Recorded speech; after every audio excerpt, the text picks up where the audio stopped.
And then once you make somebody a really good burger, they're like, yeah, they're good people. Yeah. I grew up with horses, and I was like, all right, I'd like to get some horses. That would be nice. Well, why don't we put something in the fence that we can eat or sell, make a little bit of money because horses are expensive. And so when we were planning this, like back in 2013 and 14, we went to Yellowstone. Well, you gotta come check out the buffalo. Yeah. I was like, that's pretty cool. We were eating really good. It was at all the restaurants, bison steaks, burgers, just all kinds of stuff. We're both nurses by trade originally, so the bison was nice because it's a lean red meat, and it's actually one of the only red meats on a cardiac diet. And so we really wanted to bring something to the community that we're like, bison would fit for that community. Like the community could use a healthy red meat source. We knew we were a niche meat, which is good from a business standpoint. You're like, well, I don't have a whole lot of competition, but also bad because people don't know what you have. So there came the education piece. So once we realized that, we started going to some farmers markets and people didn't really understand. We switched our tactics. So a lot of people are like, I've never even seen a bison steak.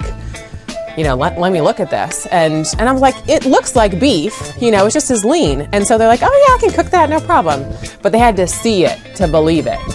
And the other side was getting people up here. It's like, they're like, well, can I come see the bison? I was like, yeah, come on up here. Let's do a tour and a cooking demo so that you know how to cook that meat, let's make burgers, let's make steaks, and I'll show you how easy it really is to do because there's a price tag difference on bison and they don't want to mess it up. And I'm like, it just cooks fast. That's the only thing.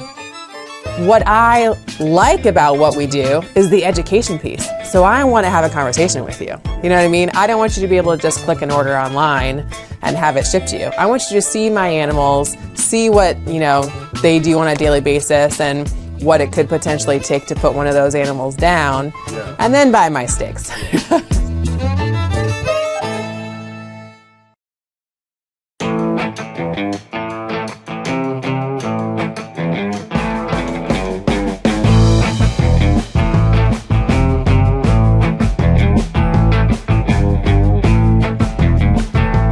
Chef Matt, always putting on a show down here at the Vagabond Kitchen, so we decided to try out the Bison Luncheon.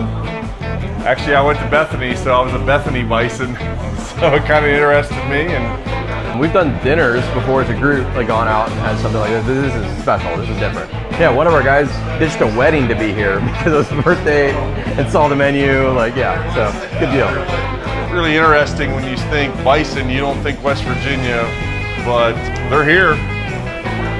We were lucky enough to come up here to Vagabond Kitchen where Matt prepared, oh my gosh, how many courses was it? I think 6 with an intermezzo. 6 bison meal courses, which were all fabulous. Everything from osso buco to sloppy bows and mincemeat pie, which I was very pleasantly surprised with. So he pulled that off beautifully. It was excellent. The mince pie though was one of those things I didn't know what it was gonna taste like. I thought meat as a dessert, not gonna hit. It hit, it was really good. Yeah, I have had bison before, not cooked creatively though. I haven't had a brisket done that way. I've never had a bison brisket. I've had steaks, done burgers, never sloppy bows. That's kind of cool. Super creative, made completely different than I've ever had before. It's cool to bring that to Wheeling, it's fun.